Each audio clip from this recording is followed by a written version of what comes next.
வணக்கம் டீச்சர்ஸ். இது டிசிஏ காஞ்சிபுரம். ஒவ்வொரு வாரமும் நம்ம ஒரு கிளிப் பார்த்துட்டு வினாக்கள் எப்படி இருக்குதுன்னு பார்க்குறோம், அதுக்கு ஒரு விடைகள் பார்க்குறோம். தெளிவாக தொடர்ந்து படிச்சுட்டே வரோம். 150 நாள் தான் என்ன இருக்குது. 150 நாளில் நம்ம சரியாக முடிச்சிட்டோம்னா அடுத்த ரிவிஷனுக்கு போயிடலாம்.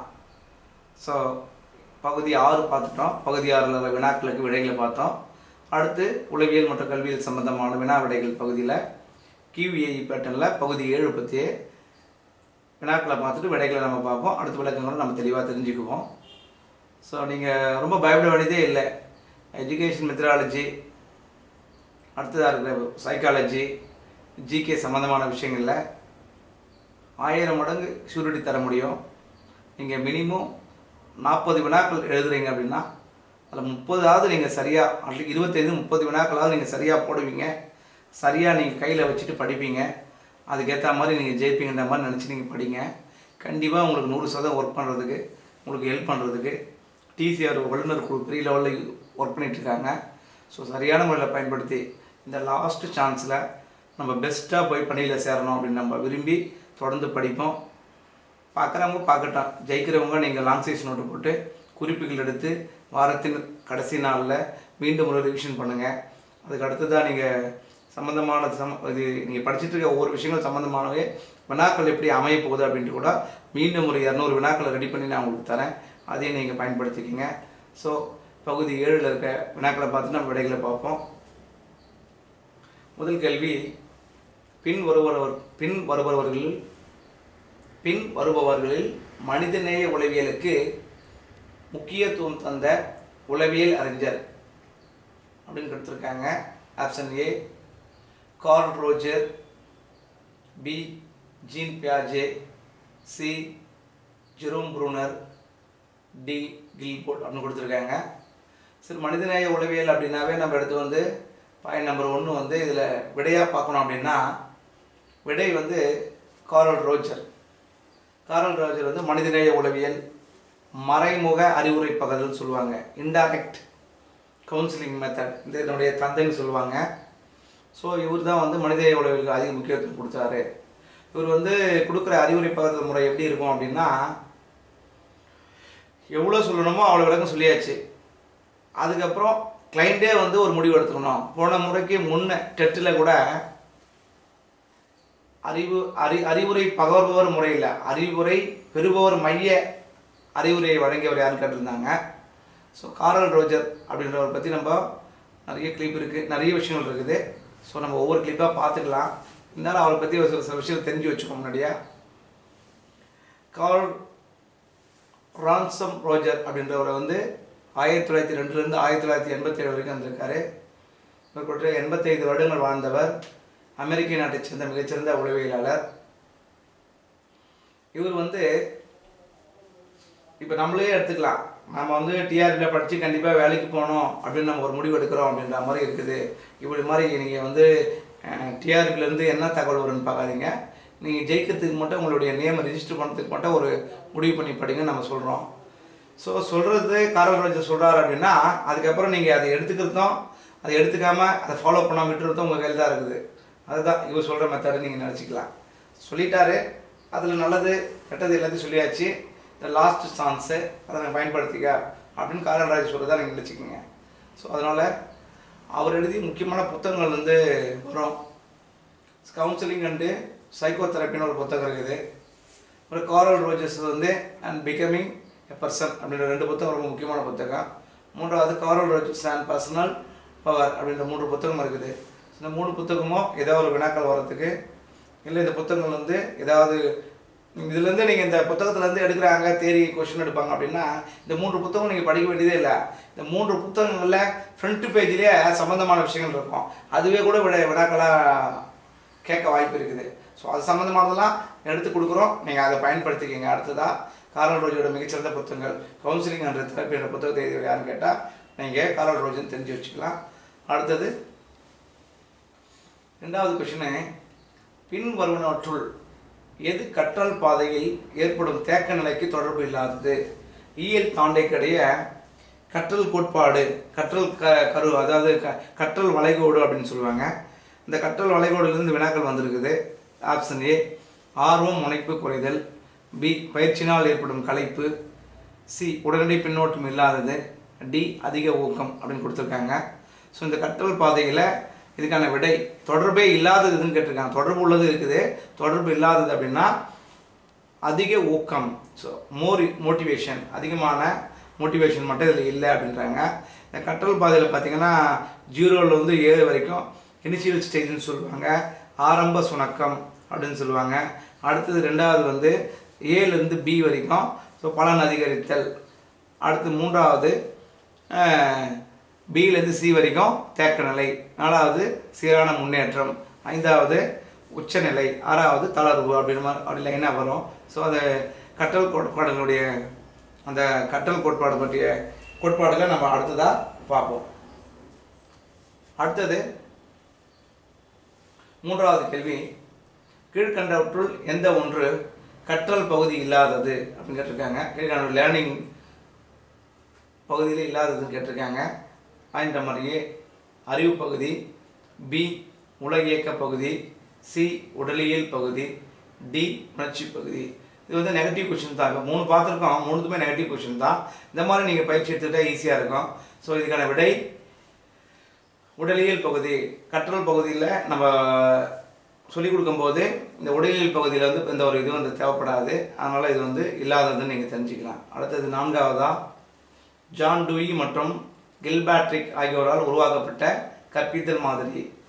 ஆப்ஷன் ஏ தகவல் செயலாக்க மாதிரி, பி நடத்தை மாற்ற கற்பித்தல் மாதிரி, சி சமூக இடைத்தொடர் மாதிரி, டி தனிநபர் வளர்ச்சி கற்பித்தல் மாதிரி அப்படின்னு இருக்குது.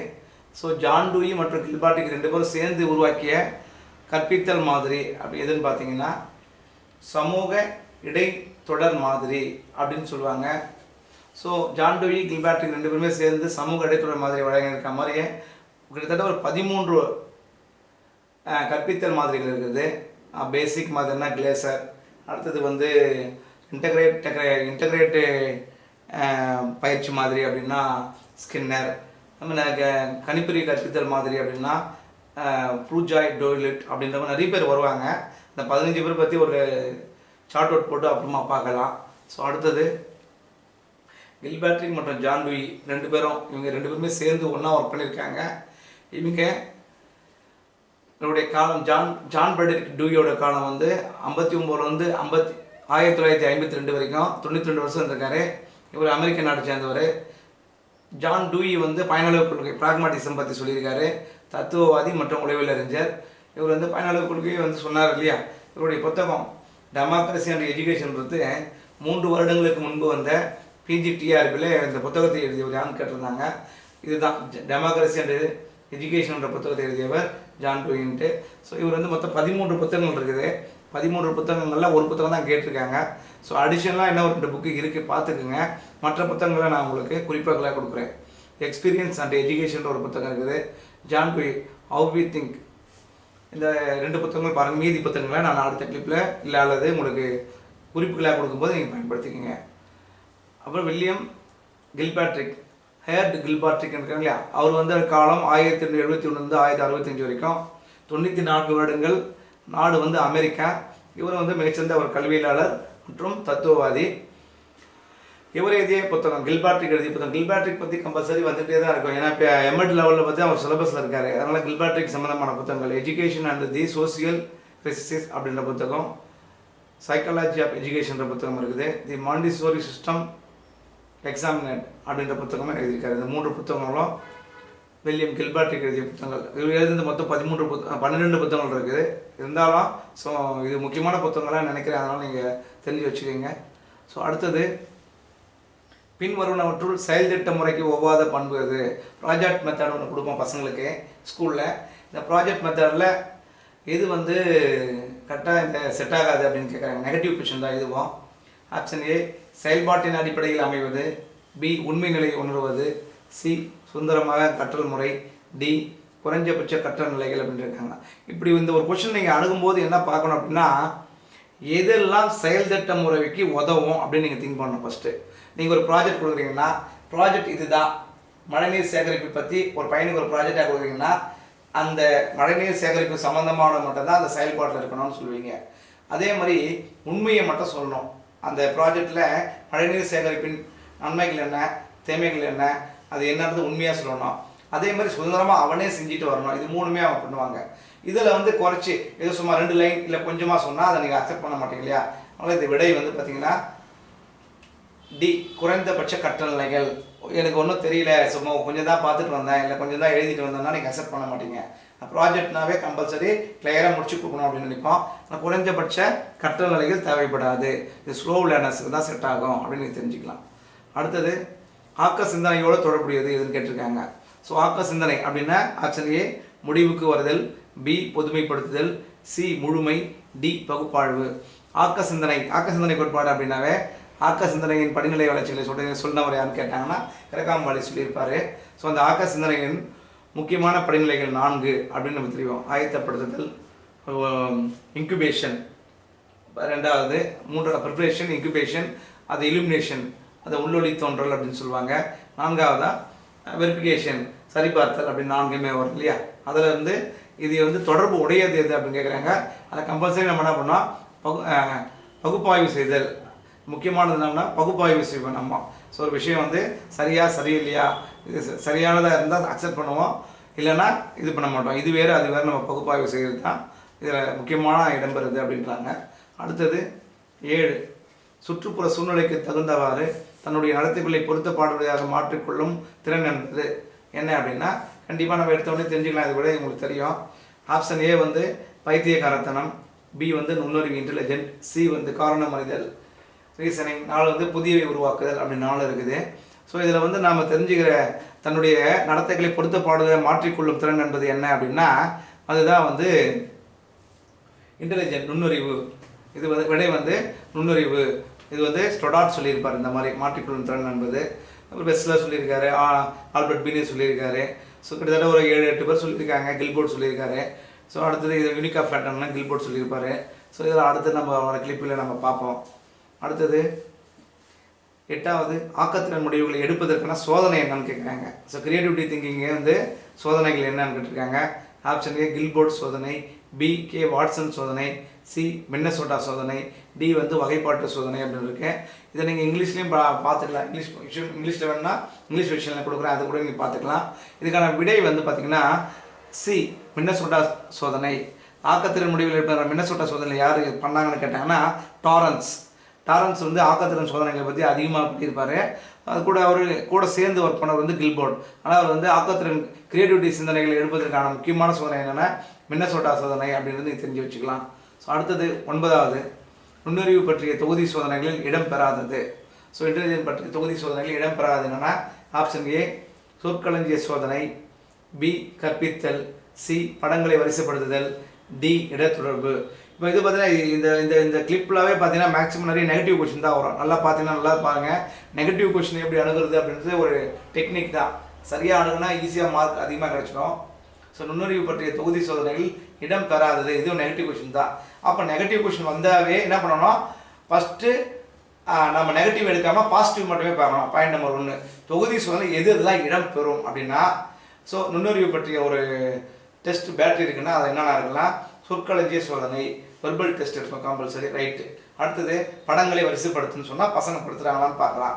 3 இடத்தொடர்புனா இந்த இந்த இந்த பொருள் எடுத்து இதுக்குள்ளே வைக்கணும், இல்லை எந்த மாதிரி டீட்டெயிலாம் இருக்கும். ஸோ இது எல்லாமே பசங்க செய்வாங்க. அவங்க வந்து கற்பித்தல் மாதிரிலாம் டீச்சர் மட்டும் தான் செய்வாங்க. அப்போ இடம் பெறாதது என்னன்னா விடை வந்து பி இடம் பெறாதல், கற்பித்தல் அப்படின்றது நீங்கள் தெரிஞ்சுக்கலாம். நுண்ணறிவு பற்றி தொகுதி இடம்பெறாதது கற்பித்தல். இது வந்து கற்பித்தல் முறைகளில் அடங்கும், டீச்சர்ஸ் சொல்லி கொடுப்பாங்க. கற்பித்தல் முறைகளில் நுண்ணறிவு கற்பித்தல் நிறைய கற்பித்தல் முறைகள் இருக்குது. கற்பித்தல் முறை நுண்ணறிவு கற்பித்தல் முறையில் வந்து ஆல் ட்ராயிங்கிறது நிறைய பேர் சொல்லியிருக்காங்க. ஸோ அதெல்லாம் நம்ம அடுத்த கிளிப்பில் நம்ம பார்ப்போம். 10 கீழ்கண்டவற்றில் நல்ல நினைவுக்கு ஏற்பு அற்ற அறிகுறி எது? இதுவும் நெகட்டிவ் கொஷின் தான். ஸோ இது பார்த்தீங்கன்னா எல்லா கொஷினும் எடுக்கும்போதும் நெகட்டிவாக இருந்தாவே பாசிட்டிவாக பண்ண சொன்னேன். ஸோ நல்ல நினைவுக்கு ஏற்பு உடையது எது அப்படின்னா விரைவு, ரொம்ப ஸ்பீடாக நம்ம பண்ணணும். துல்லியம் கண்டிப்பாக மெஷர்மெண்ட்டாக இருக்கணும். பயன்படுத்தக்கூடிய தன்மை வந்து சொன்னால் அதுக்குள்ளே வரணும். எக்ஸாம் எழுதலாம் அப்பயே ரிசல்ட் வரணும் பயன்படுத்துது. அப்போது நிறையும் காலம்னா கொஞ்சம் லேட் பண்ணுறது. ஸோ இது நமக்கு நல்ல நினைவுக்கு ஏற்பாற்ற அறிகுறியை தான் நிறையும் காலமும். ஸோ டைமுக்குள்ளே நம்ம அது மாதம் இருக்கணும், அது டைம் இருக்கணும். அதுக்குள்ளே பண்ண முடியலன்னா அது வந்து வேஸ்ட்டாக போயிடும். ஆனால் நல்ல நினைவுக்கு ஏற்பு அற்ற அறிகுறி வந்து நிறையும் காலமும். ஆனால் ஏற்றது எது அப்படின்னா விரைவு, துல்லியம், பயன்படுத்தியக்கூடிய தன்மை, இது மட்டும் நீங்கள் தெரிஞ்சுக்கலாம். ஸோ இது மாதிரி நிறைய விஷயங்களை இதெல்லாம் ரொம்ப எளிமையான வினாக்கள். இதெல்லாம் வந்து ஒரு மிகப்பெரிய கொஷின்லாம் சொல்ல முடியாது. இந்த எளிமையான வினாக்களே நீங்கள் அணுகிட்டு இருக்கீங்க. இதை விட இன்னும் கடுமையான வினாக்கள் அடுத்த கிளிப்லேருந்து வரும். ஸோ இதெல்லாம் பார்த்தாவே ஒன்றும் தெரியாத மாதிரி இல்லை சார் நீங்கள் நினைக்க வேண்டியதில்லை. அது நீங்கள் படிக்க படிக்க இயல்பாக பழகிடும். அப்புறம் பார்த்தீங்கன்னா எக்ஸாம் பார்க்கும்போது சாதாரணமாக தோன்ற மாதிரி ஆகிடும். அதனால் நீங்கள் இதுக்கப்புறம் வர கிளிப்லாம் கூட நீங்கள் ஆர்வத்தோடு ரொம்ப தெளிவாக கவனமாக படிச்சிங்கன்னா நிறைய மதிப்பெண்களாலலாம் நம்ம வேலைக்கு போகலாம். ஸோ தொடர்ந்து படிங்க. விடாமுயற்சியோடு விஸ்வரூப வெற்றி பெறத்துக்கு என்னுடைய வாழ்த்துக்கள். நன்றி, வணக்கம்.